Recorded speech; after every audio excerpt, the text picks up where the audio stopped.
इस वीडियो में हम स्टार्ट करेंगे क्लास 10th का चैप्टर नंबर 8 चल रहा है, इंट्रोडक्शन टू ट्रिग्नोमेट्री। और एक्सरसाइज 8.2 के जो 3 एग्जाम्पल हैं, एग्जाम्पल 6, 7 और 8, वो हम इस वीडियो में कंप्लीट करने वाले हैं आज। ठीक है, तो इन एग्जाम्पल्स को देखने से पहले आप 8.2 की जो इंट्रोडक्शन वीडियो है, जिसमें हमने trigonometrical ratios for some specific angle, मतलब जो टेबल बनती है ना, sin 0, sin 30, 45, 60, 90 डिग्री की जो वैल्यूज़ होती हैं, वो वाली वीडियो आप उसको मैंने बनाया था 8.2 इंट्रोडक्शन के नाम से। तो वो आप जरूर देख लेंगे, उसके बाद ही आप एग्जाम्पल्स और सॉल्यूशंस करेंगे। ठीक, तो आपको ध्यान होगा कि उस वीडियो में, इंट्रोडक्शन वाली वीडियो में, मैंने आपको सारी वैल्यूज़ जो हैं, जो वो टेबल बनती है sin 0, sin 30 वाली, उस टेबल को मैंने आपको कैसे उसको हम बनाते कैसे हैं वो समझाया था। उन सारी वैल्यूज़ को फाइंड करके दिखाया था, हर एक वैल्यू को ऑब्टेन करके कि कैसे वो वैल्यूज़ फाइंड होती हैं, वो आई कैसे हैं एक्चुअल में। sin 30 की वैल्यू अगर 1/2 है तो वो क्यों है, ये सब कुछ मैंने प्रूफ उसमें आपको समझाए हुए थे। टेबल को याद करने की शॉर्ट ट्रिक, शॉर्ट मेथड, सब कुछ मैंने आपको बताया हुआ है। यहाँ पर हम उनका एप्लीकेशंस करेंगे कि क्वेश्चन में उनको हम अप्लाई कैसे करते हैं। ठीक, तो ये 3 एग्जाम्पल मेरे पास में है। तो एक तो वो टेबल आपको जरूर याद हो, क्योंकि यहाँ मैं उसको नहीं बनाऊंगा टेबल को बार बार, वो मैंने आपको समझा दी है, आपको याद हो, आपको बनाने ही आनी चाहिए। जब भी आप क्वेश्चंस करें तो पहले उस टेबल को एक बार खुद से बैठ के बना लो, अपने सामने देख के नहीं बनानी, खुद जिससे मैंने आपको तरीका समझाया था उस तरह बनानी है। ठीक, तो टेबल याद होने के बाद आपको आना है एग्जाम्पल नंबर 6 पर, और ये क्वेश्चन लिखा हुआ है सामने, एग्जाम्पल 6, इन ट्राइंगल ABC। अच्छा, क्वेश्चन में फिगर गिवन है मेरे पास, क्वेश्चन में फिगर गिवन है कि इन triangle ABC, this is triangle ABC, ये है एग्जाम्पल 6 का सॉल्यूशन। एग्जाम्पल क्वेश्चन मैंने यही लिख दिए हैं, एग्जाम्पल 6 का solution. In triangle ABC right angle at B, right angle कहाँ पर है, B पर। बहुत ही ध्यान से देखनी है चीज़ों को, क्वेश्चन है वो दीजिए, in triangle ABC right angle at B, तो कितना हो गया, right angle at B, and ये भी गिवन है, AB is equal to 5 centimetre, लिख लेते हैं, AB is equal to 5 centimetre, and angle ACB, angle ACB is equal to 30 degree. चलो, और ये भी आपको याद होना चाहिए कि आप ट्रिग्नोमेट्री की कोई भी एक्सरसाइज कर रहे हो, 8.1, 8.2, 8 या फिर 8.3, आपको जो 8.1 की जो इंट्रोडक्शन वीडियो है, जो मेन है, वो भी जरूर देखनी है। उसमें भी, वहाँ पर भी बताई हुई काफ़ी बातें यहाँ पर यूज होंगी। ठीक है, तो एंगल B 90 है, साइड AB 5 सेंटीमीटर है, एंगल ACB 30 डिग्री है। तो फाइंड क्या करना है मुझको, BC और AC, दो साइड फाइंड करनी है। तो देखो मेरे पास जानकारी क्या क्या है, डिटेल क्या क्या है, 2 एंगल हैं और एक साइड है। ठीक है, 2 साइड फाइंड करनी है, और कहीं ना कहीं अगर मैं चाहूँ तो मेरे पास तीसरा एंगल भी है, क्योंकि सम एंगल सम प्रॉपर्टीज हम इसको फाइंड कर सकते हैं, 90, 30, 120, तो ये हो जाएगा 60। वैसे हमको जरूरत है नहीं इस बात की, तो हम उसको नहीं लिखते। चलो, अब आप ये बताओ, ट्रिग्नोमेट्रिकल रेशो जो मेन होते हैं, वैसे ट्रिग्नोमेट्रिकल रेशो होते हैं कितने, 6, लेकिन जो मेन हैं साइन कोस टेन, वैसे सारे ही मेन हैं, लेकिन जो सबसे ज़्यादा मेन है वो ये 3 होते हैं, बाकी 3 इनके रेसिप्रोकल होते हैं। साइन की वैल्यू अगर आपको याद हो तो परपेंडिकुलर अपॉन हाइपोटेनियस, कोस की वैल्यू बेस अपॉन हाइपोटेनियस, और टेन की वैल्यू परपेंडिकुलर अपॉन बेस। और यहाँ मैं बात करूँगा एंगल C के लिए, तो साइन C, कोस C, टेन C, तो C के जो सामने वाली साइड है उसको हम एज परपेंडिकुलर कंसिडर करेंगे, 90 के अपोजिट वाली को हाइपोटेनियस, और ये तो क्या हो जाएगा अपना बेस। ये सब बातें आपको पता है पहले से। ठीक है, अब ये बता दो कि जब अगर एंगल ACB मेरे पास में है और मुझको फाइंड कौन सी साइड्स करनी है, एक तो बेस फाइंड करना है ट्रायंगल का, और एक हाइपोटेनियस फाइंड करना है ट्रायंगल का, ये 2 मेरे को फाइंड करनी है।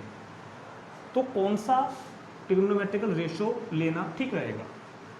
देखो, परपेंडिकुलर गिवन है, परपेंडिकुलर किस में आता है, परपेंडिकुलर गिवन है, तो परपेंडिकुलर किस में आता है, साइन में और टेन में, यानी कि या तो आप साइन से काम चलाओ अपना, या फिर टेन से। कोस में मेरे को लेना, क्योंकि कोस में तो परपेंडिकुलर आता ही नहीं है, तो क्योंकि अब बात कर रहे हैं C के पॉइंट ऑफ व्यू से, C के लिए, एंगल C के लिए परपेंडिकुलर सामने वाली साइड होगी, है ना, ये सब कुछ आपको पहले हमने समझा दिया है। तो हम क्या करते हैं, in triangle ABC, in triangle ABC, अब चाहे तो आप साइन लेके क्वेश्चन कर लो, चाहे टेन लेके कर लो, दोनों से होगा, कोई प्रॉब्लम नहीं है। तो हम साइन लेते हैं, in triangle ABC sine C। अब याद करो, साइन C और पहले मैं फॉर्मूला लिख रहा हूँ परपेंडिकुलर कौन है इधर, ए बी अपॉन हाइपोटेनस कौन है upon A C, perpendicular upon hypotenuse, perpendicular A B upon hypotenuse A C. अब जरा वैल्यूज रखो, साइन सी कितना हो गया 30 डिग्री, ए बी की वैल्यू बता दो 5, ए सी तो फाइंड ही करना है। अब जाओ अपने टेबल में, जो मैंने आपको समझाई हुई है पहले ही, याद की होगी आपने, साइन 30 की value 1/2 is equal to 5 upon A C. जब इसकी हम क्रॉस मल्टीप्लाई करेंगे तो ए सी की 1 में करोगे तो ए सी, 5 2 में करोगे तो 10, 5 2 10 सेंटीमीटर, तो वैल्यू आ गई ए सी की 10 सेंटीमीटर। ठीक है, तो ए सी आ गया है 10 सेंटीमीटर। अभी निकालना है बी सी। अब बी सी को फाइंड करने के लिए फिर से चूज़ करते हैं कौन सा अब ले। अब आप कोस ले सकते हो, टेन ले सकते हो, क्योंकि आपको बेस चाहिए। परपेंडिकुलर भी है आपके पास, हाइपोटेनस भी है। अब कई तरीके हैं आपके पास, या तो आप पाइथागोरस थ्योरम लगाओ ट्रायंगल में तब कर लो, कारण hypotenuse square is equal to perpendicular square plus base square, या फिर आप कोस को लेके कर लो, या फिर आप टेन को लेके कर लो, जैसे मर्जी कर सकते हैं। तो फिर भी मैं यहाँ पर कोस ले लेता हूँ, कोस सी, टेन सी भी हो सकता है, कोस सी भी हो सकता है। कोस सी इज इक्वल टू, इसके लिए बात कर रहे हैं, कोस सी क्या होता है, बेस अपॉन हाइपोटेनस। तो बेस कौन है इस बार, बी सी, और हाइपोटेनस कौन है, ए सी। तो कोस सी की वैल्यू 30, बी सी फाइंड ही करना है, ए सी 10। अब जरा अपनी जाओ टेबल में, कोस 30 की वैल्यू √3/2, कोस 30 की वैल्यू √3/2 और B C upon 10, 2 cross multiply करो तो 2 की बी सी में 2bc, 10 के √3 में 10√3, 2 जाएगा अपॉन में तो डिवाइड कर देगा, तो क्या बचेगा अपने पास 5√3 सेंटीमीटर। तो दोनों वैल्यू फाइंड हो गई हैं, ए सी और बी सी। बी सी 5√3 और ए सी 10। ठीक है, नोट करेंगे, तुरंत नोट करेंगे। देखते हैं एग्जाम्पल नंबर 7। तो टेबल जो है, उस टेबल को याद करने का जो तरीका है ना, वो सिर्फ यही है कि उसको आप बार बार बना के देखो, मतलब बिना देखे, जो मैंने ट्रिक बताई थी उस ट्रिक से अगर आप उसको बार बार बनाओगे तो वो आपको याद हो जाएगी। चलो जी, example number 7, in triangle P Q R. अब बात करते हैं ट्राइंगल पी क्यू आर की, वहाँ भी हमको फिगर क्वेश्चन में ही गिवन है। In triangle P Q R, in triangle P Q R, right angle at Q. इस बार राइट एंगल जो है 90 डिग्री वो क्यू पर है, right angle at Q, angle Q is 90 degree, side P Q 3 centimetre, side P R 6 centimetre, find these two angle. ये दोनों angle बताने हैं इस बार। पिछले क्वेश्चन में साइड फाइंड करने के लिए बोला था, इस बार एंगल फाइंड करने बोला है। कोई बात नहीं, दोनों एंगल फाइंड कर देंगे। तो अपन ऐसा करते हैं कि हम एक एंगल फाइंड कर लेते हैं पहले, क्योंकि अगर इन दोनों में से कोई भी एक आ गया तो फिर तो एंगल सम प्रॉपर्टी से तीसरा आ ही जाएगा ना, क्योंकि 2 एंगल अगर है तो तीसरा आ जाएगा 180 में से उन दोनों को माइनस करके। अच्छा, साइड मेरे पास गिवन कौन कौन सी है, पी क्यू लिख लेते हैं इधर। साइड गिवन है P Q is equal to 3 centimetre और P R is equal to 6 centimetre. अब कुछ बच्चों के मन में ऐसा रहता है कि 90 के सामने तो हाइपोटेनियस है, ये तो हाइपोटेनियस है, ये तो हाइपोटेनियस है, थोड़ा लिख लेंगे हाइपोटेनियस, जरूरत नहीं है वैसे। लेकिन वो बच्चे ये मान के चलते हैं, कुछ बच्चे को पता नहीं क्या होता है दिमाग में, कि वो इसी को ही मानते हैं हमेशा परपेंडिकुलर, कि परपेंडिकुलर यही है ऑलवेज, बेस यही है ऑलवेज। ऐसा नहीं होता। मैंने आपको इंट्रोडक्शन वीडियो में बहुत अच्छी तरह बताया था 8.1 वाली में, कि जो एंगल आप कंसिडर करोगे, अगर आप आर ले रहे हो तो आर के अपोजिट परपेंडिकुलर होगा और ये बेस माना जाएगा। लेकिन अगर आप एंगल पी ले रहे हो तो पी के सामने परपेंडिकुलर माना जाएगा, दूसरा बेस माना जाएगा। बेस परपेंडिकुलर चेंज होते रहते हैं अकॉर्डिंग टू द एंगल। ठीक है, हाइपोटेनस हमेशा फिक्स होता है, 90 के अपोजिट ही होगा हमेशा। तो अगर आप यहाँ पर एंगल आर को लेकर क्वेश्चन करना चाहते हो तो परपेंडिकुलर ये मान ले जाएगा, बेस ये मान ले जाएगा। लेकिन अगर आप एंगल पी को लेके क्वेश्चन करना चाहते हो तो ये परपेंडिकुलर बन जाएगा, ये बेस बन जाएगा। तो मैं ऐसा कर रहा हूँ, मैं एंगल आर को लेकर करता हूँ, एंगल आर को लेकर।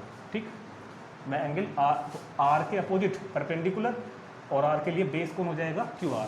तो क्या लिखेंगे, इन triangle P Q are perpendicular और हाइपोटेनस मेरे पास है। परपेंडिकुलर कितना है 3, हाइपोटेनस कितना है 6। तो अगर बताना परपेंडिकुलर और हाइपोटेनस ये दोनों कौन से ट्रिग्नोमेट्रिकल रेशियो में होते हैं भाई। परपेंडिकुलर 3 है, हाइपोटेनस 6 है तो ये कौन से ट्रिग्नोमेट्रिक रेशियो में होंगे, साइन में, कोस में या टेन में? साइन में होंगे। तो साइन लेते हैं एंगल आर के लिए, sine R is equal to perpendicular upon hypotenuse, ये तो होता है sine R is equal to perpendicular upon hypotenuse. तो sine R is equal to P Q की वैल्यू 3, पी आर की वैल्यू 6। चलो जी, तो sine R is equal to कितना हो गया 1/2। देखो उल्टा क्वेश्चन आ गया, मैंने आपको इंट्रोडक्शन वीडियो में इस एक्सरसाइज वाली में उल्टा एंगल फाइंड करना भी समझाया था बहुत ध्यान से, कि अगर साइन थीटा या फिर साइन आर या फिर जो भी एंगल यहाँ लिखा हुआ है उसकी वैल्यू 1/2 है, तो आपको उल्टा सोचना है, आपको उल्टा सोचना है। जैसे कि साइन में 30 की वैल्यू कितनी होती है 1/2, साइन में 30 की वैल्यू 1/2 होती है ना। अगर मैं इसको मिसिंग कर रहा हूँ, ये मिसिंग है यहाँ पर, ये थीटा लिख दिया, तो हम क्या बोलते हैं कि साइन के किस एंगल की वैल्यू 1/2 है। ये मैंने आपको समझाया हुआ है सब कुछ, साइन के किस एंगल की वैल्यू 1/2 है, तो थीटा की वैल्यू 1/2 होती है। तो ऐसे ही साइन आर अगर 1/2 है तो मतलब कहना क्या हुआ, R is equal to 30 degree.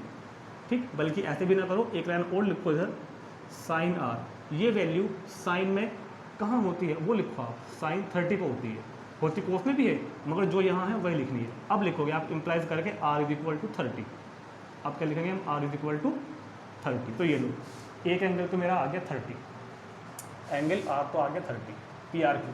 अब by angle sum property,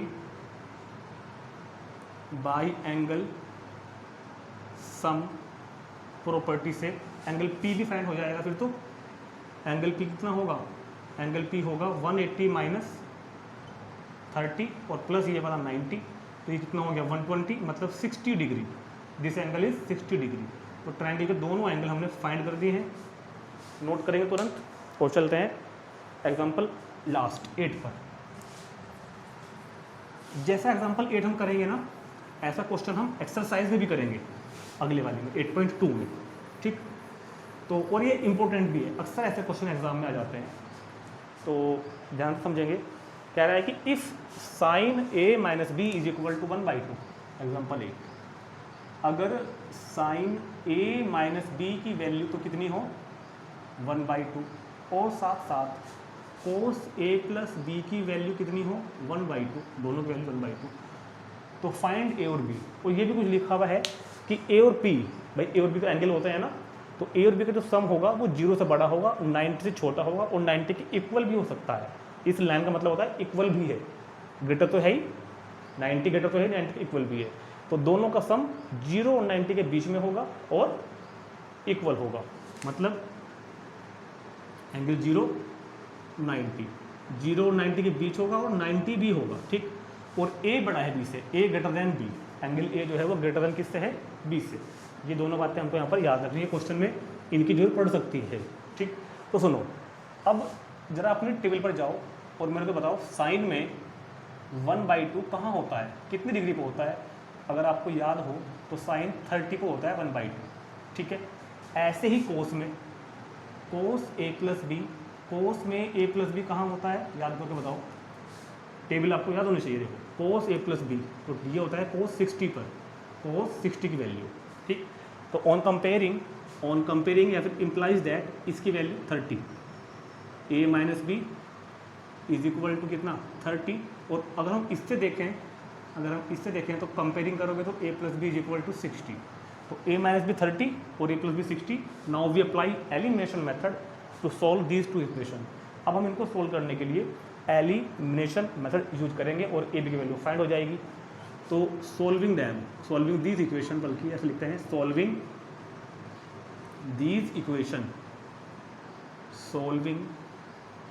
these equations. तो याद करना जरा, एलिमिनेशन मेथड क्या था, A minus B is equal to 30 degree है और A plus B is equal to 60। मान लेते हैं ये फर्स्ट है, ये सेकंड है। अब जरूर नहीं है कि एलिमिनेशन से ही करना है, आप सब्स्टिट्यूशन मेथड से भी कर सकते हैं। तो एलिमिनेशन मेथड में क्या करते हैं, इन दोनों को यहीं का यहीं ऐड कर देंगे। ऐड करने पर क्या होगा, बी से बी कैंसिल और ए 2a, 30 प्लस 60 90, 2 गया अपॉन में, तो a इज इक्वल टू कितना 45। और अगर a की वैल्यू 45, तो ये पुट कर दो फर्स्ट में या सेकंड में, जो भी ईजी सी हो। तो 45 plus B is equal to 60, तो B is equal to 15 degree, तो बी की वैल्यू 15। दोनों क्वेश्चन बहुत ईजी से तीनों नोट कर लेंगे, और ऐसा क्वेश्चन हम एक्सरसाइज में भी करेंगे।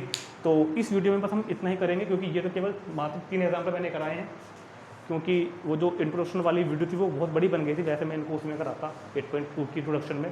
फिलहाल हमने एग्जाम्पल अलग से कर लिए हैं। अब हम चलते हैं एक्सरसाइज 8.2 में, तो नेक्स्ट वीडियो में मिलेंगे एक्सरसाइज 8.2 के सॉल्यूशन के साथ। तब तक आप लोग 8.2 की इंट्रोडक्शन वीडियो जरूर देखना और उस टेबल को बार बार बनाने प्रैक्टिस करना, ठीक। मिलते हैं 8.2 इंट्रोडक्शन वीडियो में।